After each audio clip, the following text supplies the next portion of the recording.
All right, income hackers. So we've got a really special guest with us today. Gil Baumgarten is with us.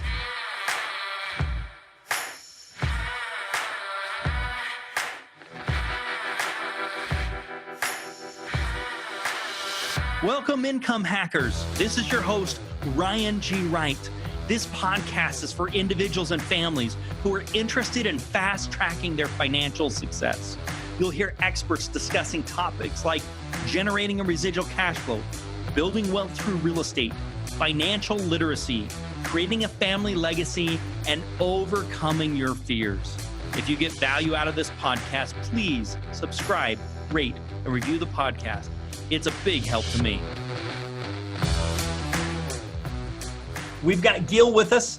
As if being one of Barron's top 35 advisors in Texas wasn't enough, Bill's bestseller adds to his resume as well. Gil's book, Foolish, details his journey from top producing at some of Wall Street's biggest brokerages to an independent fiduciary advisor with close to $1 billion. Yes, I said B with $1 billion in assets under advisory. The reason he stepped out of the brokerage world and into the fiduciary world, we're going to talk about that here in a little bit. He's an advocate for his client's best interest and is not as interested in brokerage fees and commissions. We're going to talk with all that it's about. Gil, thanks for being with us. Glad to be here. Thank you. So what does this mean? I think a lot of people don't understand how the financial world works. Like, what's the difference between like being a fee-based advisor and some of these big Wall Street? What does that really mean? Well, there's the easiest way to visualize it is that there's two regulatory agencies in the U.S. that govern behavior of people who give advice. And if you're giving advice and you're getting compensated, you're going to be involved in one or both of those. If you're working for a broker-dealer and you're earning a commission for the advice that you give, you're regulated by FINRA. That's the Financial Industry Regulatory Authority, used to be called the NASB. You have to work for a broker and you have to be Series 7 licensed and you have to get compensated on commissions. If you're a fiduciary, you cannot work for a broker, you cannot get paid a commission, and you are not regulated by FINRA. You're regulated by the SEC. And so that's the side I wanted to be on because it required me to be a fiduciary where I can just lay all my cards on the table, tell people how things work, and I charge a fee for that. And that's the only way I can get compensated. So let me wrap this up. So for if they're on the commission side, what they're basically saying, they're giving financial advice, buy this product or buy this product, which would be a financial product. But what we don't know on that situation is how much they're making. That's right. Right. So it's like, yeah, go ahead. And they're allowed to make money in more than one way. So we have no idea how they're making money. They can cut side deals with other providers. The providers can pay fees to attend the meetings. They can drive up commissions on other products, and I'll drive down commissions on this product. They cut all kinds of side deals, 8 or 9 different ways that they can make money from the client having dollars custodied at a broker-dealer. And none of it is disclosable, not required to be disclosed. The standard of care in the brokerage business is not fiduciary, it is suitability. And if what the broker is recommending is suitable, then you're only entitled to a certain amount of information. And hey, it's not all bad. I'm not throwing everybody under the bus here. You just have to understand what it is that you're engaged in when you're engaged as a client. If you went into a used car dealer, and you started asking them questions about what they paid for the car, that's none of your business. And it's the same thing is true in the brokerage business. What they paid for the muni bonds that they are selling to you is none of your business. And it's not required to be disclosed. And frankly, nor should it be. It's a buyer beware way of obtaining your investment advice. But where we get wrong is where people end up trusting their life savings to a brokerage firm whose interests are misaligned if you're placing too much trust in that relationship. So that's what I've got an issue with. Yeah, I love the idea of alignment. I love you're not throwing everybody under the bus, but I want to be really clear because what they're saying, hey, you're buying this product, municipal bond or whatever the case is, you're buying it for X. We have no idea how much they're really making, but what tends to happen is they build a relationship and start to trust them. Do you think in that type of a world where it's commission, that products that are more highly commissioned get pushed more often? that has everything to do with the tenure of the advisor. You'll find the new advisor, the young advisor, does what the firm tells him and or her, and those are generally the products with the juiciest commission. And frankly, when you're a brand new advisor, you're a year in the business, and maybe the aggregate value of all your client money is $6 or $7 million.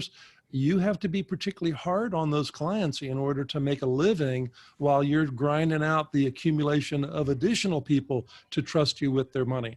But remember that trust is a two-way street, and the harder you are on those clients, the more apt they are to not trust you. And so it's a very delicate tightrope walk. You'll find the bigger advisors that have been doing it for a long time have learned how to navigate the system and are probably not as hard on their clients as the smaller broker would be. It's just the nature of the beast. So it's just kind of how the system is set up. That makes sense. Yeah. So, and the idea on the fiduciary side is basically, I'm going to get paid a percentage of your assets under management. Correct me if I'm wrong, but basically, if we do well, I'm getting a little bit more. If we're not doing as well, I'm not making as much. And you're knowing, because I'm really trying to perform for you. And then I earn your business by performing as best as possible, taking a fee base. Is that the idea? That's pretty close to true. But one distinction that I would make, and just be a little bit more specific here, I'm not allowed to participate in the upside of the client. Now I do in a roundabout way, because as the value of the account goes up, my percentage being applied to that account value drives the dollar fees higher.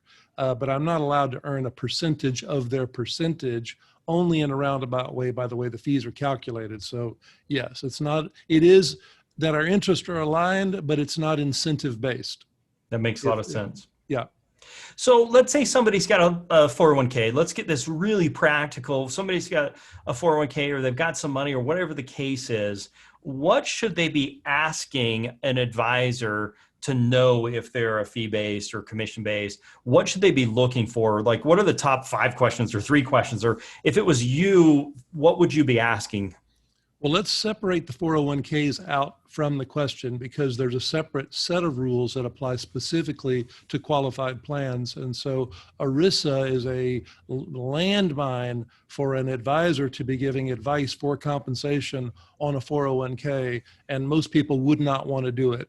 I'll give general advice about 401ks, but I can't do it for compensation. Okay, so a cash account then, yeah, exactly. rather than a cash perfect. Accounts or IRAs or other types of retirement accounts aren't governed the same way. So it's I think if you want, well, the brokerage business survives by obfuscating where these lines are drawn, and your broker will use words like practically fiduciary, looking out for you. They'll use all of these words because they do provide advisory services also for a fee, but technically their fees have to be run through the commission side of their business, and therefore do not have to be completely conflict free. So you can cut the wheat from the chaff real quickly if you ask your advisor if he earns 12B1 fees. If he earns 12B1 fees, is that, right. did I get right? 12B1. Yep. We're going to put that in the show notes, guys. Yep. 12B1 fee is a hidden kickback built inside of the fee expenses inside of a mutual fund and kicked back to the broker custodian that holds those assets. Now, theoretically, it's there to make sure that the advisor returns your calls and has a compensation model for mutual fund assets that he may have sold you years ago, but a 12B1 is a kickback, plain and simple. And if your advisor takes 12B1 fees, he is precluded from being a fiduciary. So it makes it real easy to determine what type of advisor you're talking to. Just ask them if they get 12B1 fees from any source. And if they do, that makes them a conflicted broker. If they don't, then they can be a fee-only fiduciary. Well, and this goes back to your other statement, which is like, just know what you're getting. Because if he is getting right. 12, was it 12.1B or 12B1? 12B1. 12B1. If he's getting 12B1, he's getting a commission for pushing a product to you. That's exactly right. He could have your best interest in line, but he might not That's because exactly he's right. getting a commission. So That's just a fantastic way to say it. buyer beware, right? That's Just know exactly what you're right. getting. Where on That's the other exactly one, right. if somebody else is a fiduciary, they're not getting the 12B1, they are getting paid. They have to earn your business because they can take their business, anybody can take their business elsewhere, they get a percentage of the fee. So they've got to add enough value where someone feels good about paying a percentage of their overall portfolio to somebody giving that advice. And a 12B1 fee is technically hidden, although it'll show up on the disclosure document called a prospectus. You do not see it being deducted from your account. And a lot of people believe that if a fee is not being shown on their statement, it cannot be deducted from their account. Not so, because when your mutual fund declares its net asset value every night, that particular night has last night's fee deducted from it, and the fees are coming out before they ever print the value and put it on the statement.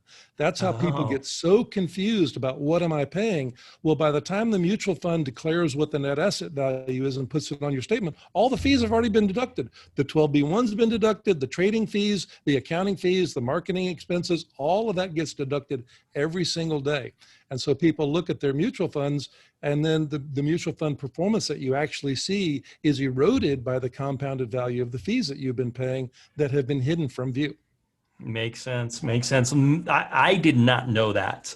It's basically what they're showing you is net of everything. That's exactly right. That's exactly right. And if you ask them to isolate it, they'll tell you to go look at the disclosure document. Well, that'll put you to sleep. Yeah. 300 pages of That's legal mumbo jumbo that's supposed to make it so you can't read it. You're like, okay, whatever. That's exactly right. They make it so that it's so onerous, nobody even wants to go read it. And then they hide behind it. You know, it's in the disclosure document.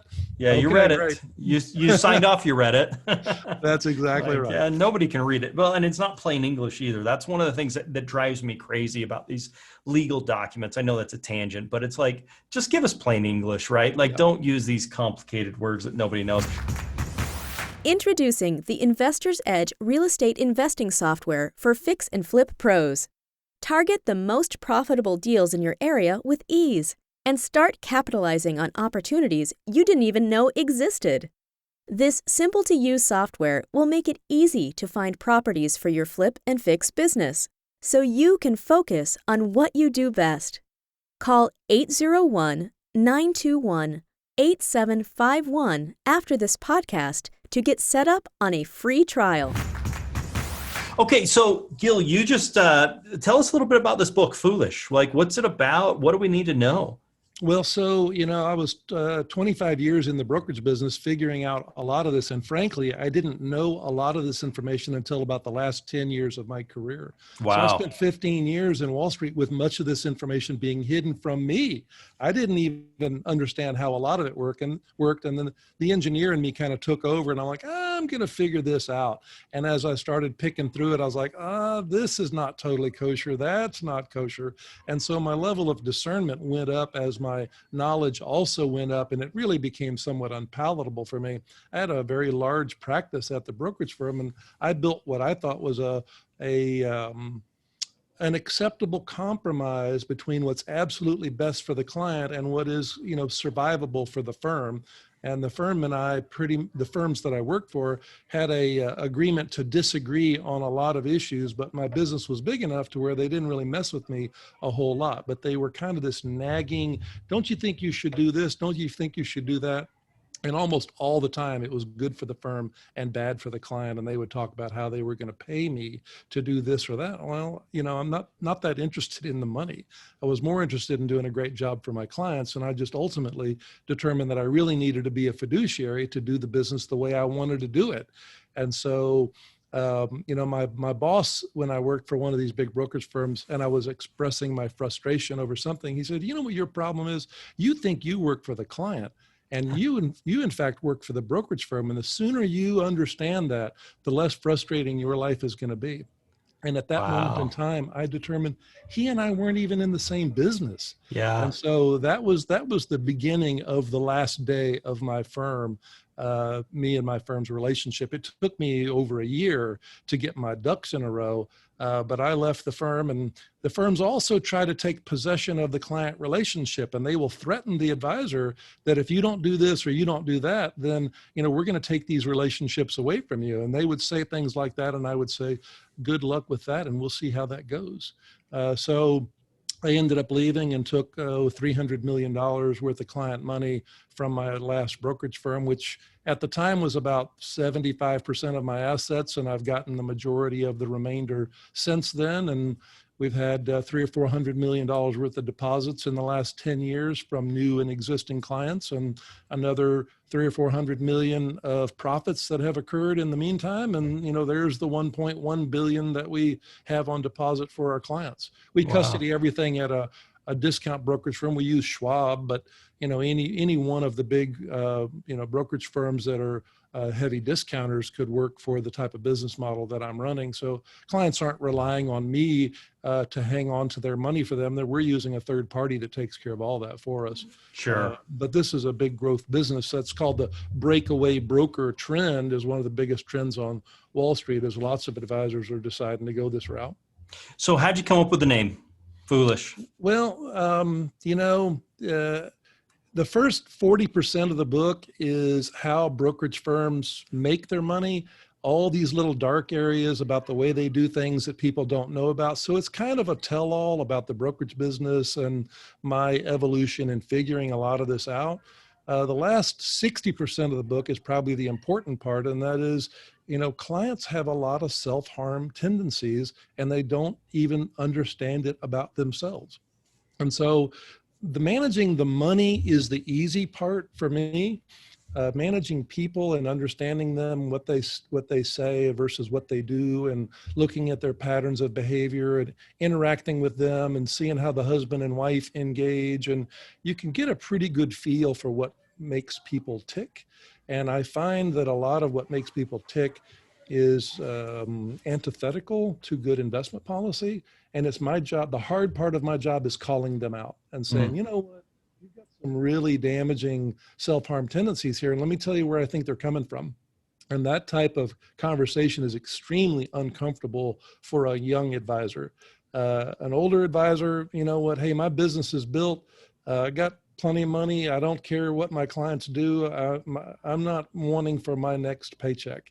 And so I can take the risky position of calling them out and saying, you're going to have to fix this. And we also find a very high correlation between good decision-making and a healthy gifting policy. We find generous givers are very highly correlated to people who also make very good investment decisions.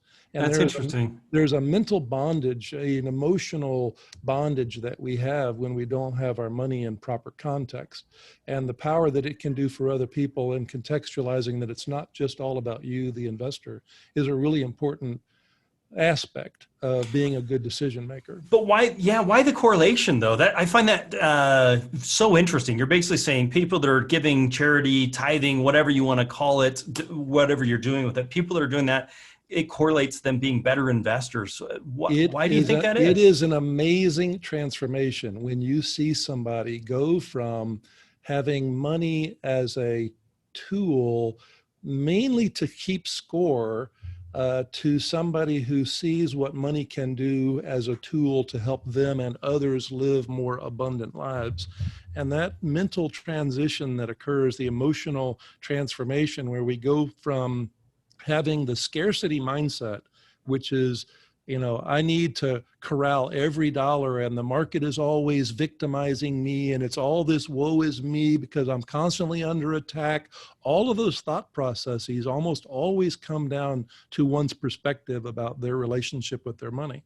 Contrast that with somebody with the abundance mindset who doesn't really care about the market being up or down today. They know that it's going to go higher over a long term. They're the ones that buy the dips. They're not the ones like the scarcity mindset. Every time the market drops 8 or 9%, they want to sell it all and see if they can buy it back lower. They have no concept about how difficult that is. And from a tax perspective, that will kill your compounded rate of return. Not to mention, you will probably be wrong.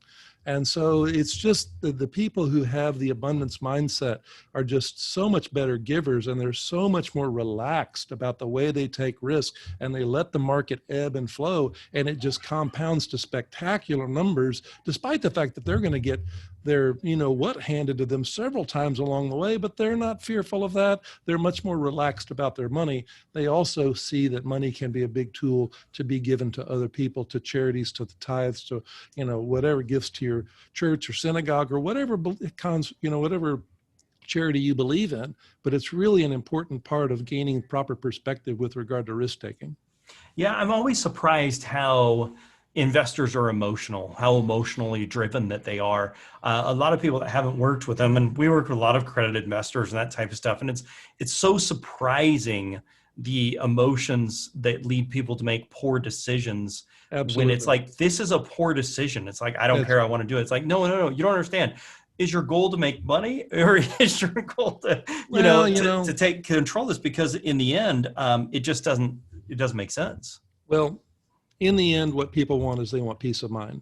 And they think that peace of mind comes from having a lot of money. But as soon as they end up with a lot of money, they find that they have lack of peace of mind from other things, like my money's going to be taken away from me, or I'm going to be taxed into oblivion, or somebody's going to steal my money, or going to steal my online identity. We all have demons. And it's just a matter of getting them all under control and getting them in proper perspective. And the marketplace can provide some spectacular rates of return if it's done correctly. And correctly is mostly a buy and hold mentality.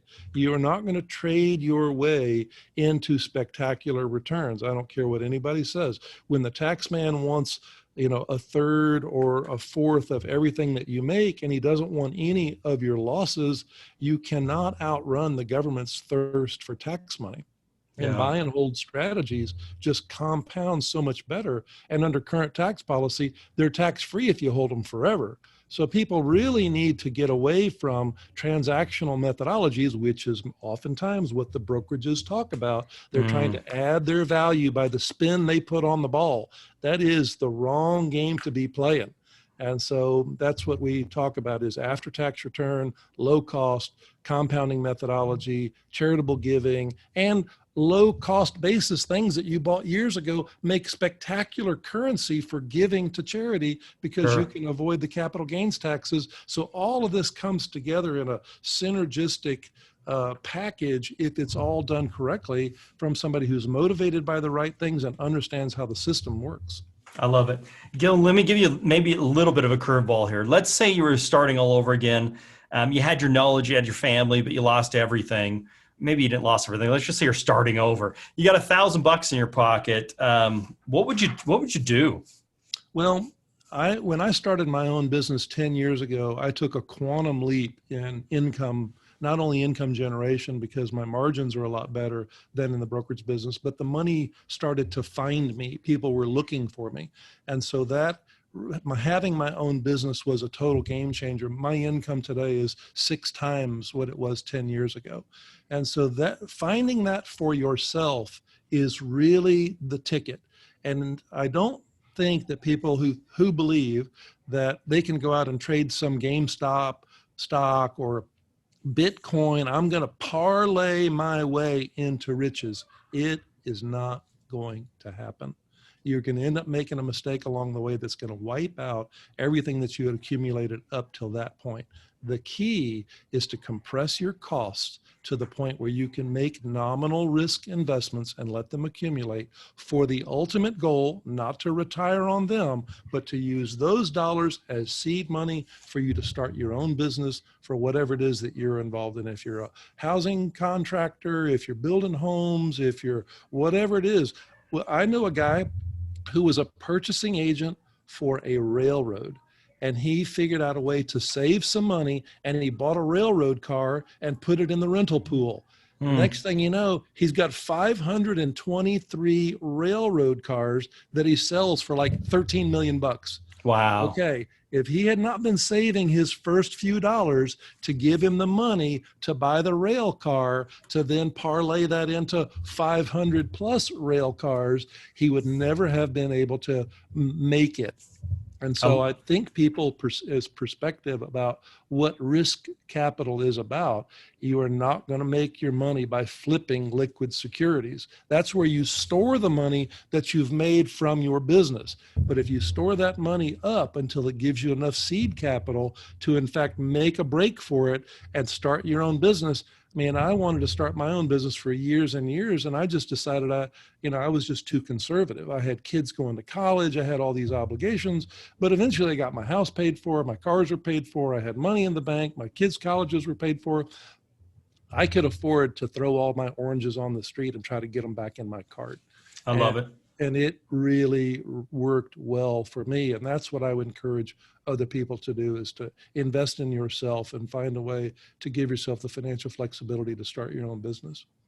So Gil, a couple takeaways I've got from our interview here. One is this whole long-term thinking, long-term investing, long-term thinking, kind of this begin with the end in mind. That's exactly right. I really like that principle. So that's kind of one thing. The other one that I'm taking away here is just the old adage on living on less than you make. Your That's example, right. The rail car example, it was like you've got to create some margin here that you can then invest. And then That's third right. is if you want to catapult that wealth, you've got to start your own business at some point. That's exactly right. And I love your point of like, hey, once my kids were in college or I had it paid for, the house paid for, now I felt good about doing that. Yeah. So you can do that very, very responsibly. You could have done it sooner than that, but that was your sleep at night. Like you've got to be able to sleep at night. Right. Check that box, or your wife's got to be able to sleep at night too.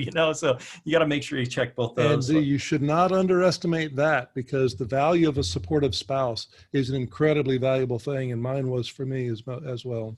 Yeah. My wife and I started our company together, so I'm with you on that. Well, Gil, any final words you want to leave with our Income Hacker listeners?